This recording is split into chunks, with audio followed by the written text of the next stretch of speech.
Hi everyone. Yeah. Hi. Dino is on. Say hi Hello. everyone. Okay, let me just lower the volume here. Okay. Hi, introduce yourself. So yeah, Dino, thank you so much for joining. I really appreciate you accepting my request for you to be a guest on my show. So this is an honor. My pleasure, Christine. It's actually good to be on here after I've watched a few of your lives as well. So really, really exciting.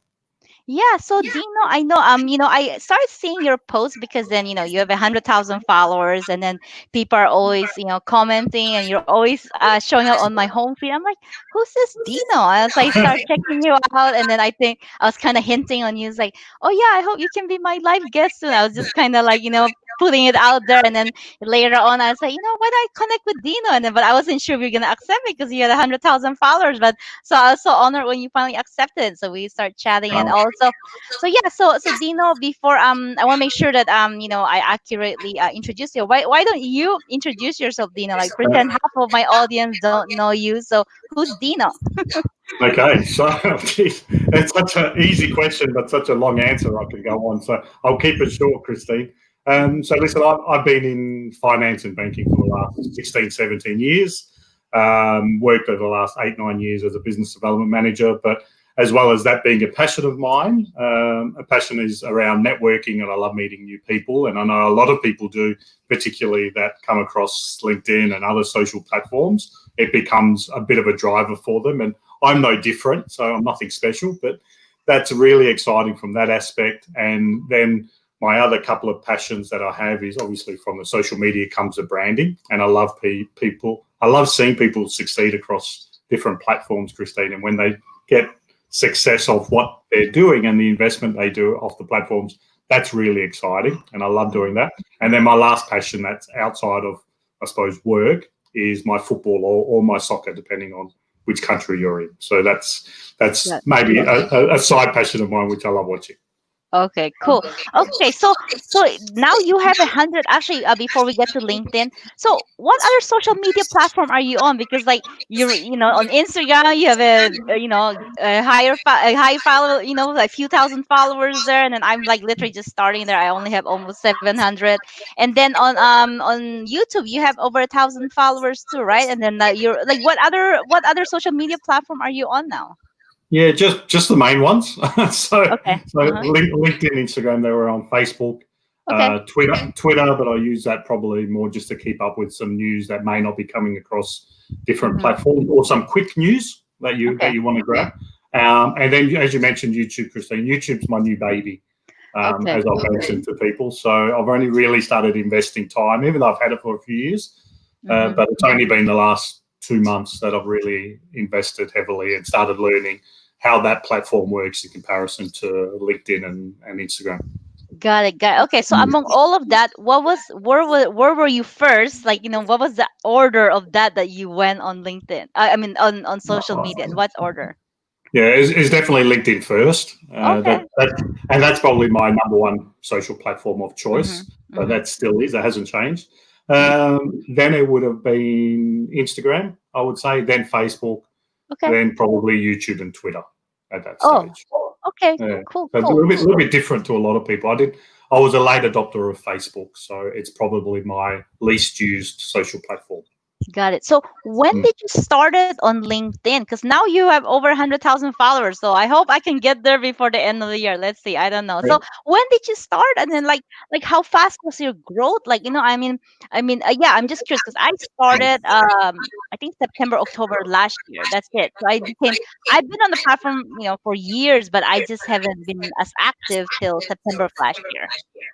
Yeah, mine wasn't a one hit wonder where we've seen people grow from 20,000 to 200,000 in 6 months. Mine's been a journey of around 6 to 7 years.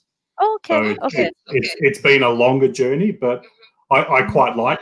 I've loved my journey because I Mhm. suppose the way that I've grown that community and that network, the Mhm. way that I've been able to learn from other people and what to do and what works well for them may not work well for me. And I think Mhm. that sometimes people get a Mhm. probably a little bit upset with the sense, oh, that person's got so many in their network and I don't, and I'm doing the same thing. But the same thing may not work for you as it's working for them. So when I first started on LinkedIn, it was all about when I went into a new role in the finance industry, and it was all about broking. So I started my business development journey, and I wanted to showcase what we were doing and all about how to actually get into a broker's business more than just picking up the phone and doing cold calls. So somebody introduced me to LinkedIn, and I haven't looked back about 6.5 years later. Mm-hmm. Yeah, so I guess like during that time frame, so that was the time we're in, like then Sohai went in, Lorena went in, all those people, and then like Bridget, like when did even Bridget started? Like so you kind of know all these people who've been on the platform for a long time, right? Yeah, and it's been good to watch them grow. And Uh-huh. everyone, and a lot of people probably have one or two niches where I sort of like to spread the passions a little bit across social and show people a little bit more about me rather than just a corporate person on who I Got am. it. So Got I share a little bit about my family. I share a little bit about my football passion. I share a little bit about broking, finance, money, it. Mm-hmm. motivation, mindset. So I like to tackle areas where I know a little bit about Christine and that I've had experience in, but I won't tackle areas where it would be my first time. I'd learn a little bit and learn a little bit from experts and media and whatever it may be, courses, before I started to do posts and videos about them.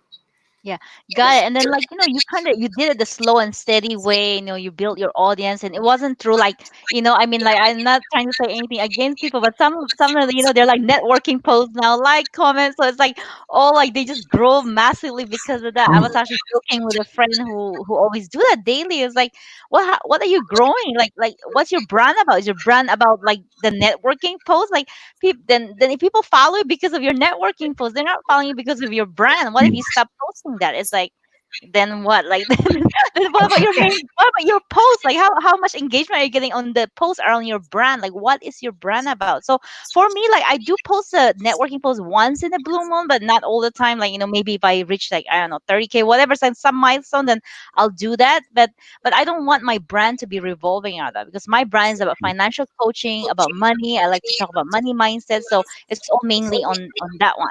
So yeah, that's cool. So let's talk about like YouTube. I'm curious about YouTube. Now it's like you're slowly pushing people to YouTube and stuff like that. So why YouTube instead of LinkedIn? Inviting, Christine, inviting. Oh, invite inviting. Okay. Yes, not pushing, inviting. inviting. Yes, yes. Come. Uh-huh. Yeah. So I actually, it's not, I mean, I am on YouTube in the sense that this is streaming on YouTube too, but I literally only have, last time I checked, it was 56 followers. So I don't I don't know what to do about YouTube. There's this, anyone knows how to grow, then that's good. But I just feel like being on YouTube, you have to be good at video editing. Like people judge you more because then it's all video. So it has to be nicer versus just a raw video. I don't know if a raw video will do well. So yeah, what's your experience there? Yeah, you're right. Listen, you need to be good at editing. You need to be good at capturing that initial attention. So the YouTube thumbnails need to be, I suppose, eye catchy. Is the text on there enough for me to click on and watch 5 or 6 seconds of that first video to say, okay, let me watch a little bit more. So yes, the editing does need to be a little bit more high level than other social platforms, because I think there's the expectation of that on YouTube, and it's something that I need to get better at. I'm no technical whiz when it comes to editing video, so mine still seem a little bit raw, but I'm trying to add more of that context around that value piece through the messaging of my videos rather than the editing scope of it. So I'm trying to balance it out a little bit and have more value and maybe less editing to a professional standpoint. But it takes time. It takes a lot more time to create the videos. Like if you want to do dual cam or 3 cam, or have someone follow you, do some rolling images, do a voiceover. So the editing piece takes a lot longer than when you're posting something on LinkedIn, particularly if you want to do LinkedIn and get most traction. You might only do a 45 to 60-second video outside of the lives. And then you want to ensure that your description as well has the right keywords for the SEO. It has the right hashtags. Even when I went back probably 8-9 weeks ago and I started on YouTube, I followed a few people with some large audiences that were in my area. So finance, money, mindset, coaching, football. And I watched what they did when they first posted. Well, I had a look at their descriptions. I had a look at their videos, had a look who was commenting on them. And then it was all about that engagement piece. And so I took what I know off LinkedIn and I thought, well, let's go and engage through people on YouTube and let's see if that works and drives people to my channel. And I think if your channel is set up as best as it can be, so same as LinkedIn, you've got your background, you've got your profile, your headlines there, your summary, it all flows. So I spent a bit of time in creating as best as I could do, changed a few of the thumbnails to the most recent videos, created playlists. So all my finance videos are in one, all my sales videos are in one umbrella, and so on and so on. The personal brandings are all there so people can, without having to flick through 61 videos or 62 videos, however many there are now, they can go to a playlist and go, okay, I just want to listen to Dino talk about branding and learn something. I'll just go to that playlist. Or I want to listen to talk about finance. There's a whole playlist on finance. And that is the way you need to actually structure that YouTube channel. So you need the time on it. And even so, I've only got, there's 1,500 subscribers that have come to the channel, and that's grown by about 1,000 over the last 8 weeks. But even that's been, it's taken time to learn, Christine. It's not a quick fix YouTube by any stretch of the imagination. But I'm enjoying that platform because you see things on there where you can't see on Instagram and you potentially can't see on LinkedIn, particularly if it's longer than 8 or 9 or 10 minutes and people don't want to share that on a native feed. Got it. So you're saying that the main concept of building a community on LinkedIn, you engaging, liking, and then you're actually very good at engaging. You reply to all comments. You're on top of your DM, and so some big people with huge followings sometimes they just don't keep up or they hire a VA or something. So it's like, so I think you're still doing pretty good about that. So you're saying that same concept, if you apply that on YouTube, that to comment, engage on other videos, that's kind of the same concept of building up and then pulling them to come to your channel. Yeah, I think I've taken the approach of that. How can you get people to your channel or to your profile or to your page? And a lot of that's around that engagement piece. So if you're leaving some thought-provoking comments, then it just triggers that in somebody's mind going, hey, that sounds pretty good. Let me go find out what this person's all about. Similar to what you were saying about me. You wanted to find out a little bit, which was great. So automatically you go to my profile before you'd message me. It's the same as if we met face-to-face, Christine, and we had a coffee and we caught up for half an hour and you thought, Dino's actually pretty cool. I'd like to actually get to know more about what he does in his business because there's a correlation that we can work together or do something together or even build a friendship together. And then you go, I'll actually call him again next week. And I suppose flip that on its head to when it comes to social media, it may not be a week, it may be 1 minute that you've seen somebody's post and you go, now I'm going to click on their profile and channel and have a look. And that's the beauty of having a great profile page or channel set up where people can go, that even looks cooler than what I've seen in the post. Now I want to dig a little bit deeper.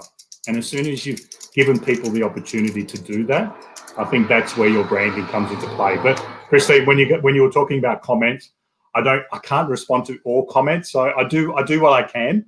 Okay.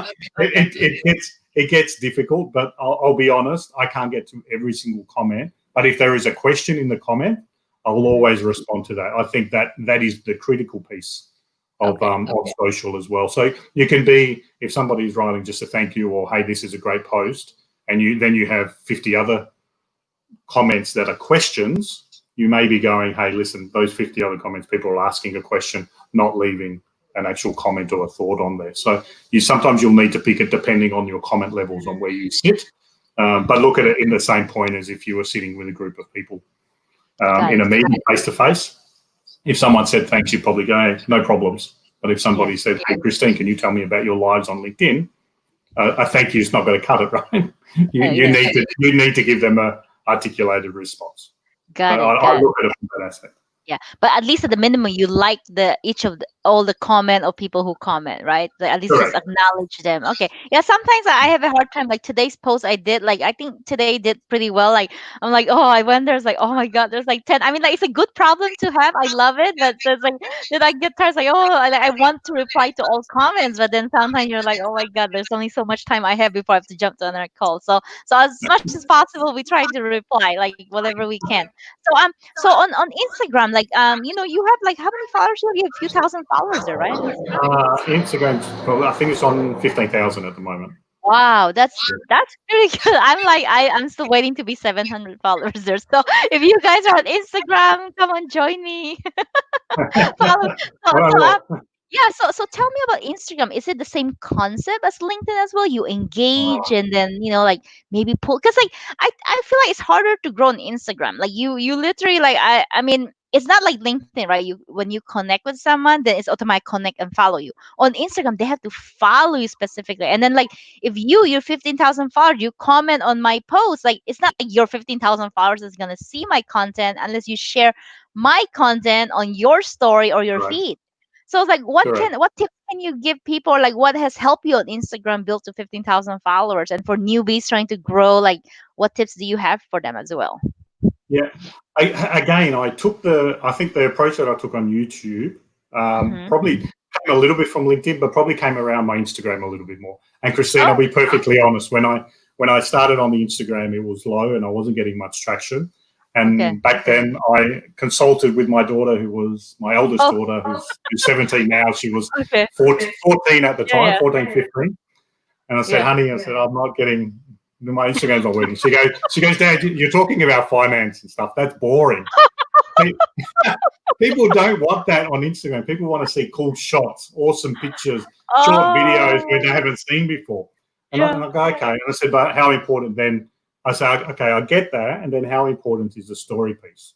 And yeah, she goes, most of that demographic, so those yeah, millennials, will scroll that way rather than up and down on LinkedIn yeah. now, and Instagram. So they'll be going Okay. through the story. So she goes, posting those stories, having 3 or 4 Mm-hmm. little snippets of stories Mm-hmm. throughout the day are important because it drags you back to the beginning of that person's story Mm-hmm. feed.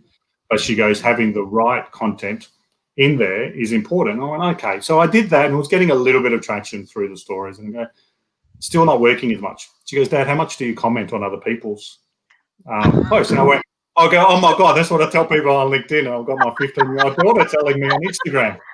I'm going, you were kidding me. And I went, how did I miss that? Of course, I want to go support people and then expect to get that back. Yeah. So I went, okay, so let's take that approach where let me focus on people with good followers, good comments, and let's have a look. And she gave me an example, Christine, where I'll never forget this one. She goes, Dad, let's pull up. It was Kim Kardashian's one of her posts. Oh, She goes, let's have a look at the comments. I went, yeah, yeah. okay, why? What am I going to learn about makeup? I said, it's not going to help your dad, right? And she goes, no, but she goes, have a look how many people comment just putting a hi or just putting something about them or putting their motto or their hashtag. I said, why Yeah. are people doing that? She goes, people just do it just to grab the attention away from that post and drag it to them. Yeah. And I went, okay. I said, how cool would it be if you didn't do that on other people with large networks, but you did it in a way where you can, and again, I've said this before, Christine, it's a way of saying, hey, look at my profile without typing, hey, look at my profile. And you do that in the way that you're leaving engaging, thoughtful comments where people automatically start thinking, I didn't think of looking at my post from that viewpoint. That is pretty cool. Let me go have a look at that person. Once I started picking out 5 or 6 people with those large networks on Insta and leaving comments automatically. So I turned the notifications on. So I got notified as soon as they posted. Went in there, was probably one of the first top 10 to comment. And then left a thought-provoking comment on there. And there I started finding more people was going to my profiles and my impressions from that page started increasing dramatically. So, but I think that strategy works on any platform. And if the platform has the ability to turn on the notification, so you get notified straight away, then there's no harm in getting on there and being in the top 5 comments rather than being the 191st comment where it's probably lost to a degree. Got So it. Got it. that strategy works, and I'm not saying you do it purely just to grow a number, but if you want to grow the right community, then pick those right people where you want to follow and you want to comment on. Oh. I didn't want to just comment on Richard Branson's post or Tony Robbins' post and just leave, hey, great post, thank you so much, because there's no value in that. Yeah. And So people might disagree with me, but anyway, that's okay, my so you point. respond to, like, let's say, like, let's say Kim Kardashian or whoever I want to follow, whatever. So I go to the comments and then you reply to those comments, and then because you reply to the comments, it make people like their audience be curious about your profile, and then I just click on your profile and possibly follow you, right? Oh, Correct. okay. So it's responding to those comments where you can add Mm-hmm. either some other value or share your thoughts or experience, and then you're leaving your own comment as well. So it gives Mm-hmm. people the opportunity to run off that, particularly if you're getting in there early and you're commenting early, because after 48, 72 hours on a post on Yeah, social media, your exactly. organic reach is died. Yeah, I mean, I have set the notifications on, but then like sometimes I don't see it like right away. Like for some reason, I don't know. Like I have to literally go to Instagram, so I'll have to look at the notifications more. So okay, Mary asks, is there a way to live stream across multiple platforms, Facebook, Instagram, YouTube at the same time? So Mary, oh, she's asking through Facebook, and then we're doing that right now, Mary. Where I am streaming to I use StreamYard. I don't know what Dino used. Dino can get into it, but So, I use StreamYard. I paid for the highest version, which is 5 destinations. So it's my Facebook personal, my Facebook business, and my Facebook group, three there, and then my LinkedIn personal, because apparently LinkedIn doesn't allow you to stream to both business and your LinkedIn personal. It's only one or the other. So I'm only streaming to LinkedIn personal and then my YouTube. So Mary, if you want, I'll message you the link to StreamYard so you can try it out. It's very easy. I love it. If you only stream to one destination, it's free. More than one, up to 5, you have to pay for it. Yeah. So Dina, what about you? What do you use? I'm the same, Christine. StreamYard I Okay. use, and I've only done multiples across LinkedIn and YouTube, but same. And it's a great platform, Mary, if you want to have a look at it, because you can put in the overlays. So Christine's got her Yep. logo. Where are we? Yeah. Up here. I can Yeah. never Yeah. get that right. But then you can put even further overlays depending on how many people you have and what size Yep. camera you want to actually broadcast. So yeah, StreamYard's a fantastic platform to use. Yep. I love StreamYard. It's like so easy. It's like Zoom, but just for live. Oh, she's Yeah, like, thank you. Yeah, you're welcome.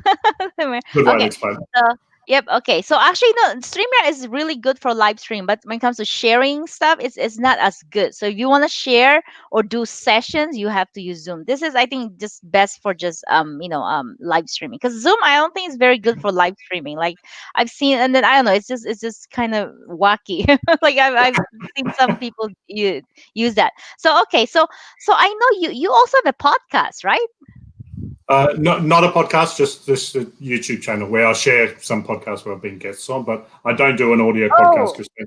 I, oh. I don't have that much time. I was like, how do you have time to like No, I engage don't on do. LinkedIn, on Instagram, on Mm. YouTube, on Twitter? Like, how do people have that bandwidth? Unless like you start like to a certain degree, you're gonna start having to like outsource some of them to VA. Because I know people who hire VA to comment, and I'm like, I don't know. To me, I don't like it because it's like it's not authentic. So I personally don't like it. I want to respond to my own comments. So that's why I told myself I'm only gonna be on 2 social media platform only. So Instagram and LinkedIn. That's it. My Facebook is mainly personal because I don't want to clog my personal page with old business stuff. Once in a while I do, but not all the time. I want to keep it personal. I do have a business page, but it's not like that active as like LinkedIn.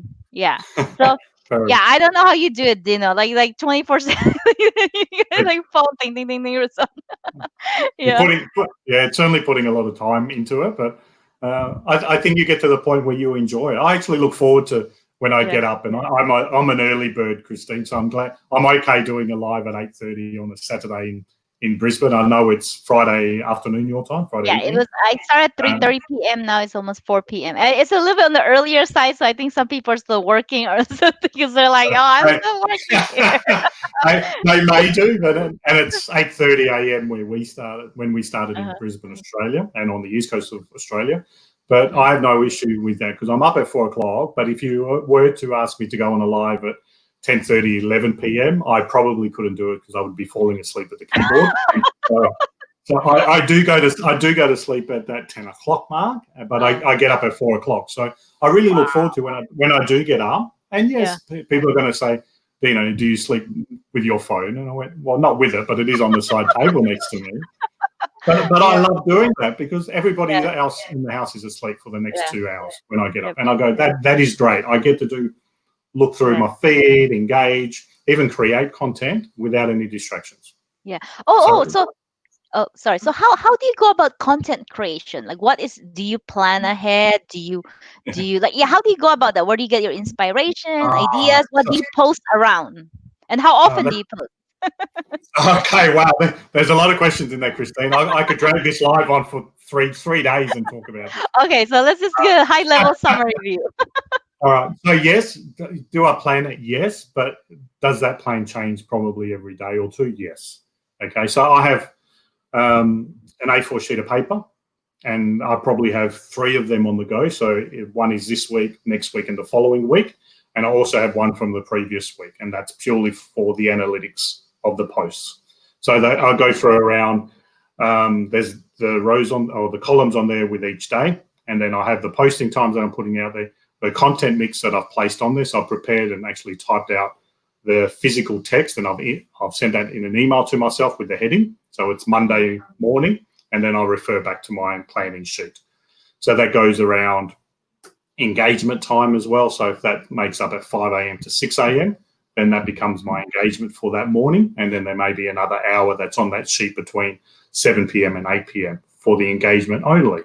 And then there's preparation time for the actual content itself. So making videos, particularly if it's off YouTube, so I need to leave an extra 30 minutes to 60 minutes to actually create that.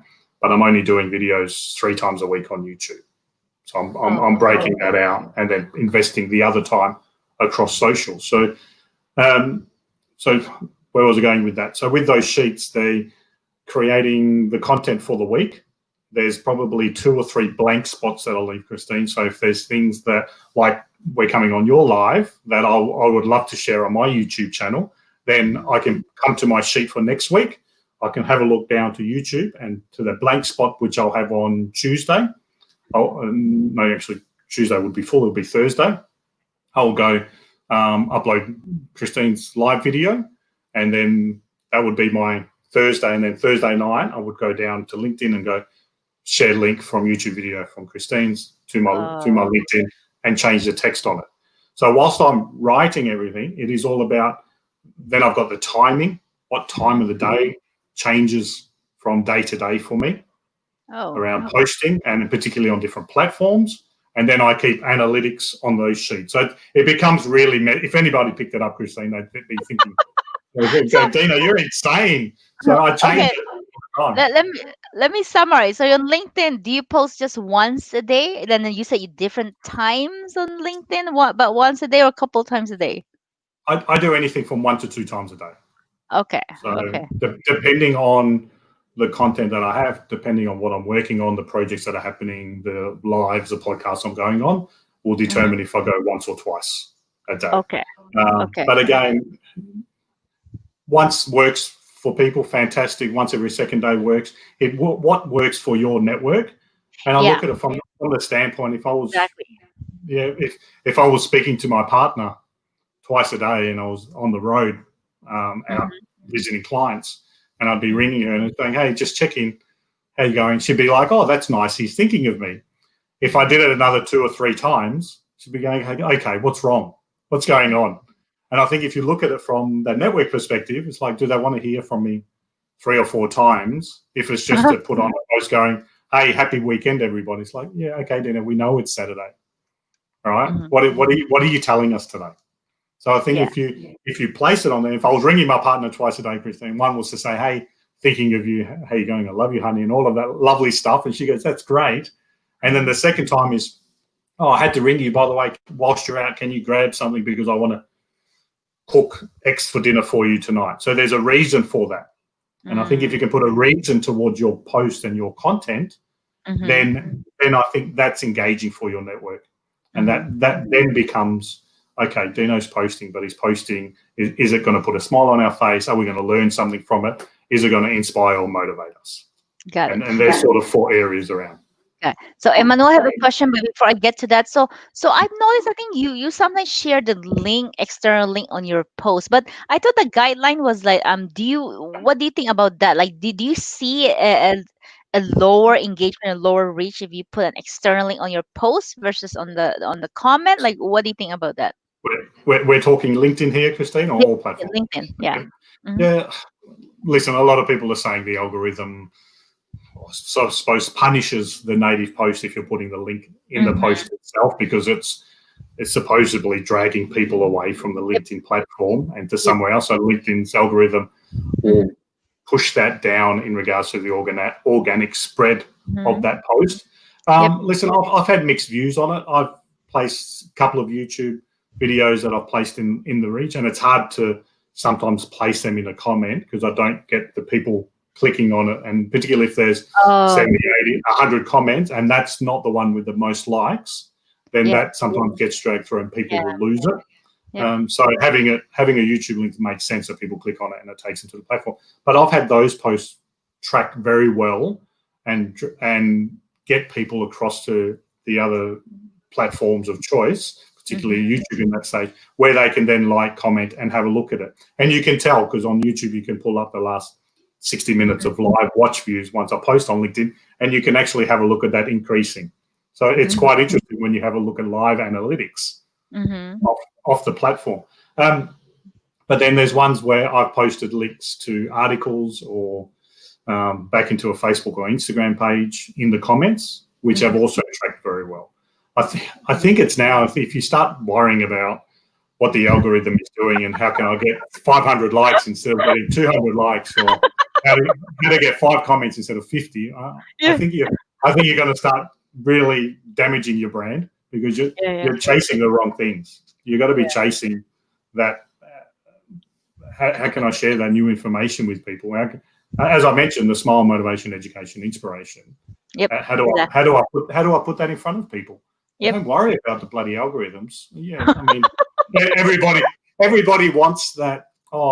Wants that pat on the back and go, oh yeah, I've got 500 likes. How cool is that? And we all get those little endorphins that trigger those sparks and goes, yay, everyone likes me. It's a good post. It went really well. But at the end of the day, I mean, if you get 500 or 200 and you've helped 190 people out of the 200 instead of 5 out of the 500, then what's more impactful for your audience? So don't get caught up in that. I mean, get caught up in your content. Got it. Does that answer the question? Yeah, I think yes. And then I'm gonna go to Emmanuel. Emmanuel asks, "What's the best time to post on LinkedIn?" Okay, you answered that, Dino. Okay, all right. Well, Christine, how about I answer this and then you can answer it? Okay, as well.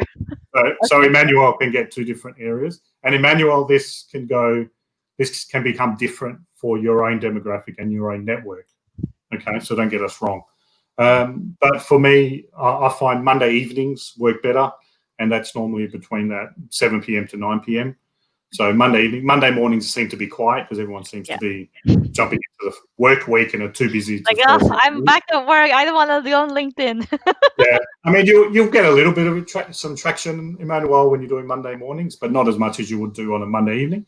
And then Tuesday, Wednesday, Thursday mornings or evenings work well. That 6 a.m. to 8 a.m. or that 7 p.m. to 9 p.m. work good, Emmanuel. Friday mornings a little bit later, I'm finding that works well, around that 7 a.m. to 9 a.m. Same on the Saturday mornings. And then if I was looking at posting Sunday, I go towards the evening a little bit more. Again, that 7 to 9 p.m. I think people have finished for the weekend. If they've got young children, they've gone to sleep, they've spent time with the family, and now they can just sit down at 8:30, put TV on in the background, put a book out, whatever it is, and scroll through their feeds. But that works for me, Manuel. Have a go, but they say they people that use the platform even better than what I do, because I'm no expert on there, and definitely no expert, but somebody that loves building networks off the community and off the platform.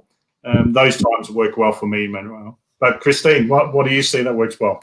Yeah. So I wanna reiterate, like, so I wanna say that, it all depends on your audience and your followers, because, like, again, like, my followers and then Dino's followers might be different, right? They might be engaged on different times. So I think you have to figure out. I think for me, what's important is that the time zone my target market is the most engaged on. So for me, I do agree. I think Monday morning, I think, people are like, oh, I'm coming to work, I don't want to be on. So but then sometimes, so what I notice is that I don't put serious posts on Monday morning. Serious posts meaning, like, posts about taxes, about what to do with your money. Like, yeah, that's like, it's gonna tank on a Monday morning. Okay. So what I did was that when I post something that I feel good, funny, inspirational, even on a Monday morning, that does well. So I stick to lighthearted, very easy to engage, something that will make someone feel good, that, oh, I'm coming to work and I want to see something just positive. So don't post any serious things or articles or whatever, I think, on Monday.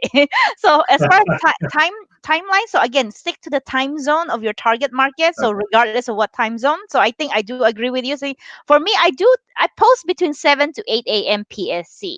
That has always been working out for me. And then the reason is that I stick with that is because when I wake up, I usually in bed and then just posting there, and then, like, I'll actually lie on my bed for an hour responding to comments before I actually get out. So that's my daily morning routine, and I just want to get it done. The rest of the day, I'll respond to posts. I post on, LinkedIn, and then on Instagram. Then I'm done for the day with my social posting, and I'll just respond to comment, and then I do networking and other back end stuff the rest of the day. So mornings for me work, and then, like, once in a while I have a second post, but that's very rare. I try not to do that. For me, I don't know, they tend to not do so well for second posts for me. So that's why I try not to do that unless I have to. But that's me again. Doesn't always not the case for everyone. So then, and then, in terms of the, I heard, I mean, I don't know if this is true, but then that time zone morning, and then there's the lunch crowd time zone, 11 to So, 1 p.m. People are eating, and they'll be, like, browsing. So that's also another good time.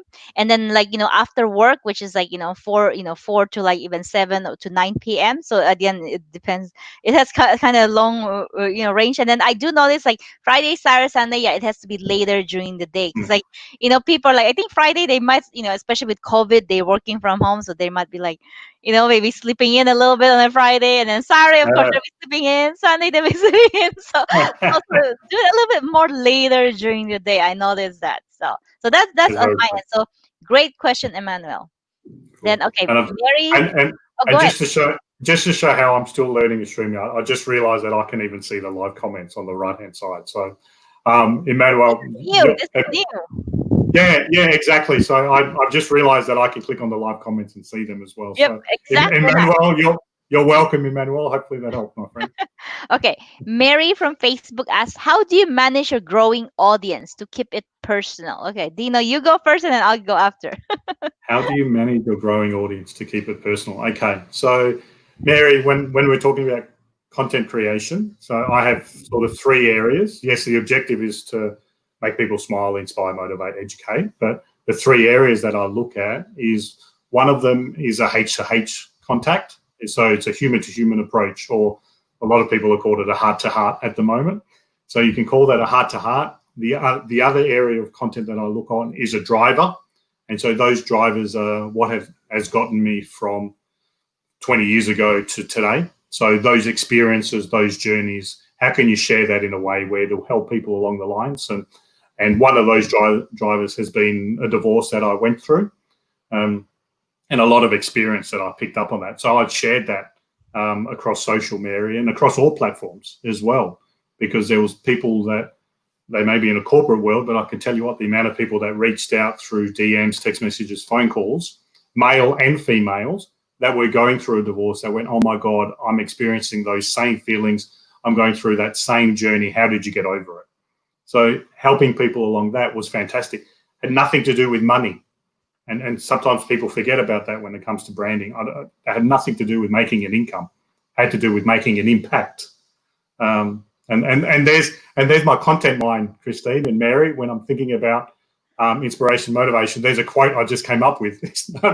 It's not about making an income. It's about making an impact. Mary, can you write that in a comment for me so I can note that down for myself later? But so I've got human to human or heart to heart, driver, and then the last one's about business. But the last one only makes up 10, 15, 20% of the content every week. The heart to heart makes up around that 50%. So they are sharing those journeys, but more on that personal. So even around the divorce, you could probably drive it out, take it out of that driver bucket and put it into the human to human element and have a look at how you can actually share that. But it's all about just casting your mind back, whether you were at work environment or sporting field or out at a barbecue, if somebody was talking to you about something and you went, oh my God, I actually didn't know that. And if I don't know that, there's probably at least 1% of my network that wasn't aware of it. So how can you share it in your own words? And it's not saying that you're copying what other people are doing. You're just sharing your thoughts on it, because you could Google 99.9% of strategies and content and information and you would find it on Google. But what you don't find on Google is the way people look at things. And that's the beauty of branding. So Mary, hopefully that, thanks Mary, thanks for writing Making an Impact. I have to remember at the beginning, it's not making an income, it's making an impact. Thanks Mary. Okay. So Jolene, who's actually my friend, she said, "What do you think of TikTok for growing a business?" Oh yeah, have you tried TikTok? Have you tried? Oh my God, I try to be on it, but I just don't get it. I'm like, these are just people dancing. I was like, what value do I get from here? Like, I just couldn't get into it. So I'm curious to know what you think of TikTok, Dino. Jolene, I don't have an answer for you because I'm not on TikTok. The only time I've gone on TikTok is my two girls wanted to do a dance recording with me.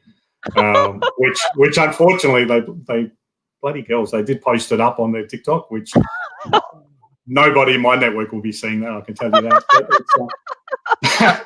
But Jolene, apparently there are great ways to build a business on TikTok. It's not just all about being able to dance and do that, but unfortunately I can't give any guidance on it because I don't know about it and I don't want to fluff my way through it because I'll sound like an absolute liar. So Jolene, unfortunately I can't help with that one, but I'm sure, as I mentioned, if you could even Google strategies to grow on TikTok, there'd be some fantastic articles on there. Christine, have you had any experience on that platform? No. I was gonna say, Jolene, I have a guest. She has a Jade Vincent. She has a 1.5 million followers on TikTok. She will be my guest sometime July. So tune in, and then I'll be creating an event for that. So I'll be asking her how she monetized, how she grown it, and stuff like that. And then actually, my friend, financial psychologist Dr. Brad, he was a guest on my live stream on Memorial Day. So he's actually having a lot of success there. He said that he just approached 100,000 followers, and then and then when you see his posts, like he likes to dance and do like money stuff. So I think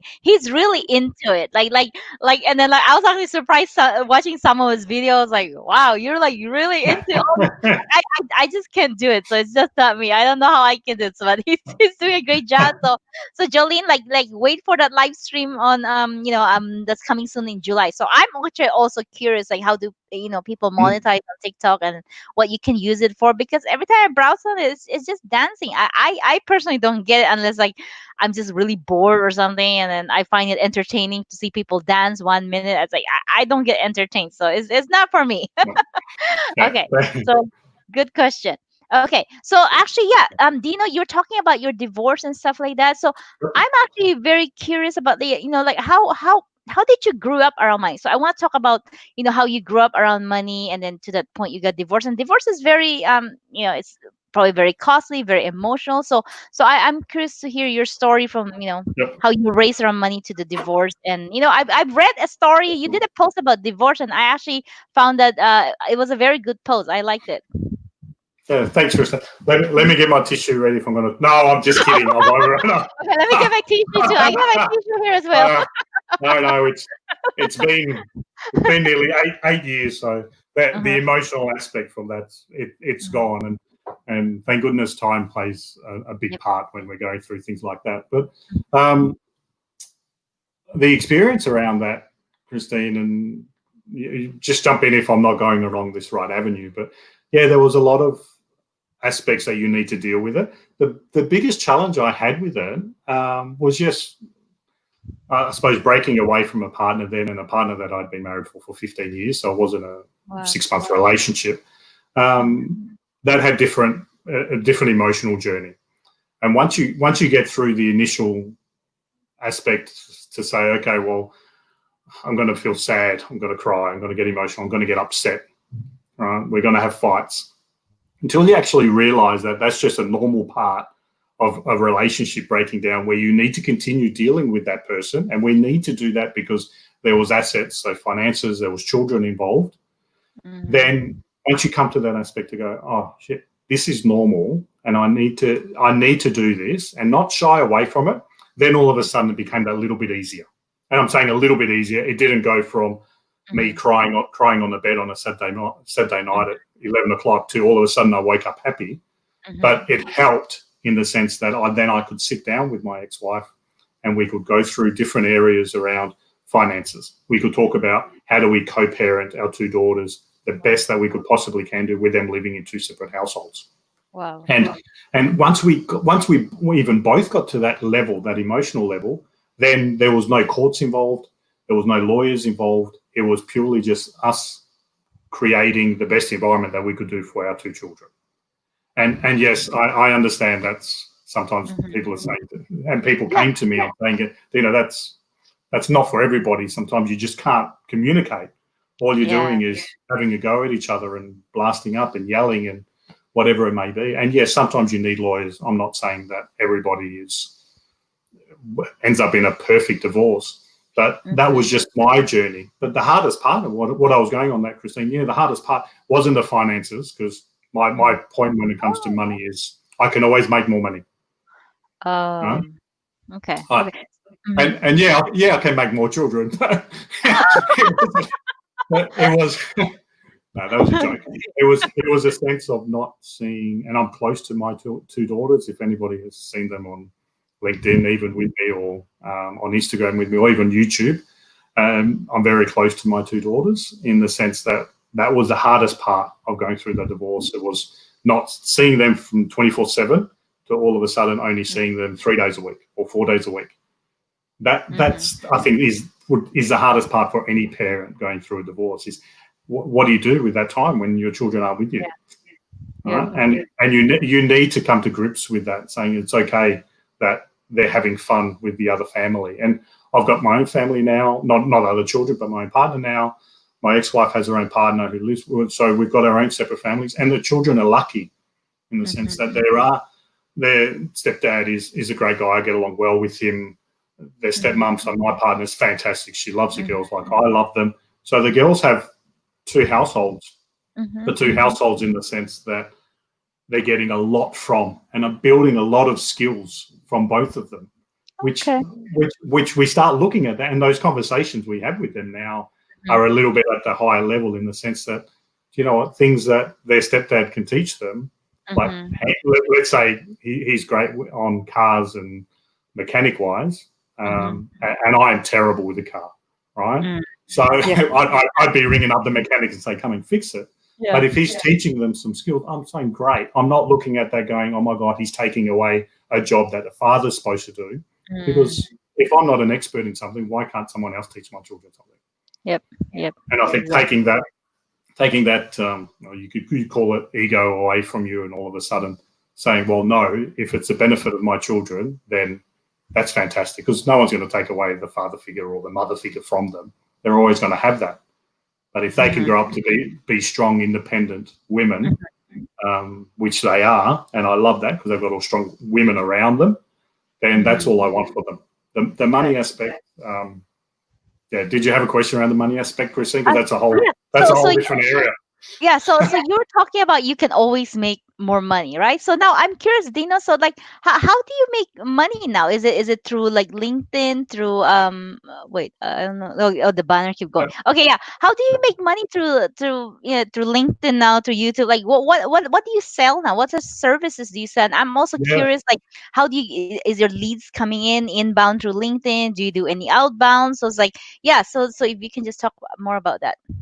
Yeah, absolutely. So I've always been in a PAYG employment, Christine. So through companies working with finance and selling on products to mortgage brokers or finance brokers. So I've been in that business development role for the last 7-8 years. Had a break for 18 months where I helped people build their own personal brand. So it wasn't the lead gen strategy around brands. It was getting traction around what to put out, the content, how to actually strategize and plan to get people to visit their profiles and channels.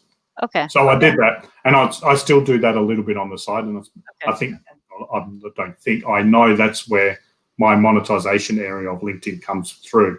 Is I still have personal brand advisor under my experience, so people contact me, and we spend some time together and create their plan that works for them, because everybody is different.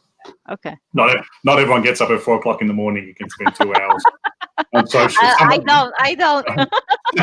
Someone may have 20 minutes a day spare, and that's all they have. So you need to make that 20 minutes work for you. And that's what I was trying to help people. It's all about plugging personal branding into their lifestyle. So I'll monetize LinkedIn a little bit off that. YouTube, I'm working on, if anybody across YouTube that are watching live off YouTube would know, those that aren't maybe don't, but YouTube, you need a minimum of 1,000 subscribers and you need a minimum of 4,000 public watch hours before you can apply to monetize your channel. And then it needs to be approved, and I think it can take up to a month before you get there. So I'm close to my watch hours. So hopefully in the next month or so, I'll be able to apply to monetize that. But again, then you get revenue part on the ads that are played and how long they're played, the views that you get. So there's a whole different monetization chart, which you can look up on YouTube for people that are wondering what that looks like. So that's exciting off a platform where you can get something back for the value that you're giving as well in regards to a dollar figure. But that's not the main driver. I think that's an added bonus if you look at that off YouTube. If people make YouTube their life, I can get why it's a full-time job. Maybe 3 months ago I didn't understand that, but I certainly do. When you spend more time, I get it. So that's how I make the money. And then I've got the ebook that's just been released with my co-author Nero. New personal one, that's just obviously some supplementary income that comes in. And there's a couple of other new projects which I'm working through at this stage, which will be released in the next few weeks. And then full-time employment, because I'm not currently working full-time at the moment, Christine, due to COVID. But there is something in the pipeline that will probably come through once restrictions ease down here in Australia. So hopefully in the next couple of months, I'll be in full-time employment and keep those side projects going whilst I'm doing that. So that's how I keep the lights on. Got it. So personal branding. So you do personal branding advising, like, for LinkedIn and stuff like that. So where does your clients come from? Like, are they inbound on LinkedIn? Like, how do you find clients now on LinkedIn? Everywhere. I'm not proactively searching for people because to the point where I start full-time work, I won't be able to spend that extra time doing that. Maybe one here and an odd one there on the weekends is fine. But if there were people just message me directly, there were people that were referred to me from previous clients or referred to me from colleagues or friends that got my telephone number and they were just calling me, going, Dino, I understand you do this. Can I book in 60 minutes and see where we go from there? So we do that. And that, if it's just on LinkedIn, Christine, you can start with everything from let's look at the profile and make sure that's set up perfectly. And then have a look at the content that you're doing, have a look at the analytics of some past performance, see the time you're putting out, what content, and then just mold it a little bit in, and then have a look at that engagement piece as well, the times, how they can keep track of their own brand. So they may book 60 minutes here and then another 60 minutes the following week, and then they get it. So Got it. I've always used the analogy, Christine. Do you remember you got a driver's license, Christine? Yes. Remember the first time you hopped in a motor vehicle? I don't. That long ago. You don't want to know how many times I took a driver's test, driver's behind the wheel driver's test to pass. Okay, so it was embarrassing. I finally passed, but it took me a long time because like I had nobody in my family to teach me how to drive. I literally had to pay every time I had to practice. I was like, oh, and then this is like 21-year-old who has like no money. And, but we need people to teach us to do something that we don't know. Right? Yeah. And then once you know it, you don't need that person sitting in the passenger seat anymore. You go do it by yourself, and that's the analogy. And I suppose the strategy I took when I help people with their brands. It's you may only need to talk to me for 2 or 3 hours until you understand it, until you can get it creative for your own lifestyle, and then you can just run with it. Right? And I think that goes with anything in life. fitness, learning to ride a bike. I mean, I wanted to go learn how to ride a motorcycle because my father-in-law loves motorcycles. He's got 3 in the garage. And he goes, why don't we teach you how to learn? And I'll need somebody to teach me because I have no idea. If I jumped on, I'd probably kill myself. So all about that, just grab it. And then I would say after 7, 8, 10 lessons, I'd go for my motorcycle test and I'd get it, and I don't have to have somebody with me all the time. So that's the analogy when you have branding. And I think sometimes people look at it, Christine, and go, oh, I'm too embarrassed to ask because people should know about social media. No, they shouldn't, because it's different to everybody. It's not the way I do it, Christine, the way you do it is completely different. All right? So there's no rules when it comes to it. There's just guidelines on what's going to work better for you. And then just like with any coach, right? Like say I don't expect my clients to be here with us all the time. We guide them, so we just teach them how to drive the tools, and then they can go on their own after, hopefully, and not be, we don't have to hold their hand forever. So actually, okay, let's talk about personal branding before we end, because I know we're almost close to the hour. So what is your definition of personal branding? And then I know there's a question by Mary, we'll go there, but I'm curious, let's talk about, what is your definition of personal branding? What is personal branding? Like, people sometimes get confused by that. It's like how do I build a personal brand? Like, what does that mean? So yeah, what do you think? Yeah, I probably have this on my background for all my channels except Instagram. It's about how do you connect with people in a way that makes them want to hang around you. Oh, okay. That's like personality. Like, if I like you, I want so it's like this is a public personal brand, public personality that make want to hang out with you, right? Okay. Right. Well, I look at that saying, and I tried to encompass what social media is all about. And it's about being social, right? Otherwise, it would just be marketing. Exactly. Yes. It wouldn't be social. And then how do you do it in a way where it throws out your personality, like you mentioned, Christine? So that personal brand and that social, it's how do you make people want to hang around with you in the way that you connect with them? And like I said, if that's making people smile, educate, inspire, motivate them. And I had a term that I came up with. I called it Ubervation, Christine, and I'm sharing a short YouTube video. Actually, I put it out yesterday on YouTube, so it's the latest one, which explains those 3 parts around education, motivation, inspiration. And if you just look at those areas on giving people the opportunity to learn from you on those 3 stages, then they can make up their mind if they like you and they want to know more, because not everybody is, okay? Not everybody wants to know more about me. Not everybody wants to know more about you. And that's fine. I know. That's fine. Yep. You can't be everyone's cup of tea. Correct. So hopefully that explained how I look at personal branding. It's not always about how much money I can make out of it. As Mary wrote down for me before, it's about making an impact, not making an income. Got it. Did you want to tackle Mary's question? And hello, Summer. Yes. Let me share her comment. Okay. Mary asked, how long did it take to develop your brand before launching it on social media? Years? Did you need to tweak your brand to adapt to changes in social media? It's a really good question, because that one resonates with me, particularly around, did I need to tweak my brand on social? So did I need to work on my brand before launching it on social? I don't think you do. I think you can just run out and launch it. But if you wanted to have a plan and a strategy on what that's going to look like, then do it. But what I'd suggest, Mary, is once you've been doing it for a month or 2, is reach out to a few people who have been following you or are part of your network across social and ask them to give you some feedback around what they perceive to be your brand. Right? Put a couple of questions. Say, what do you think my brand is? How do you envisage my brand? What do you score my brand out of 10? What would you like to see more of? And ask 5 or 6 people that aren't your best friends. Okay? So get some real honest feedback. And I'll tell you what, then you'll be able to tweak your brand accordingly. You don't want to tweak it completely because you want to keep your personality, but it'll give you the ability then to learn what other people want to know from you, what other people want to learn from you. Excuse me.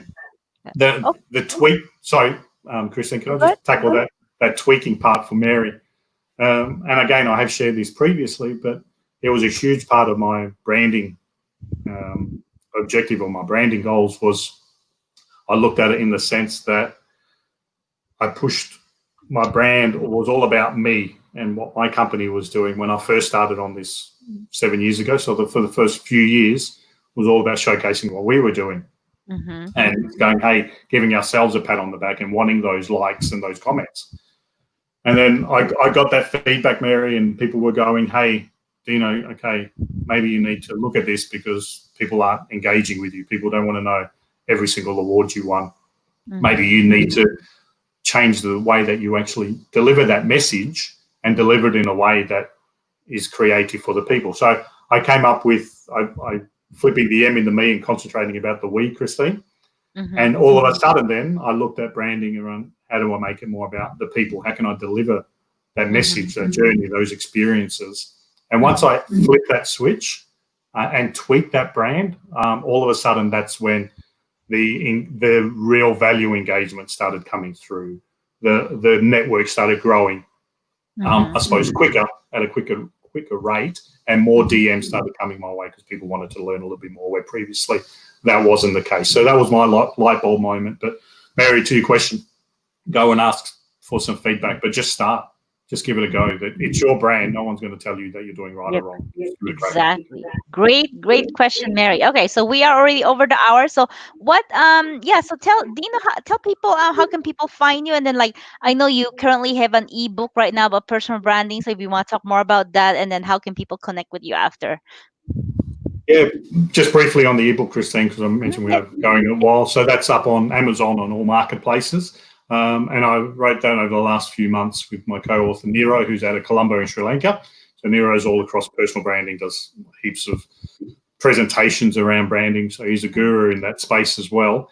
And so we put together the book's about 62 pages long, but there's takeaways on that book where you could print off certain pages and create your own strategy and your own weekly routine. So that's my favorite part of that book.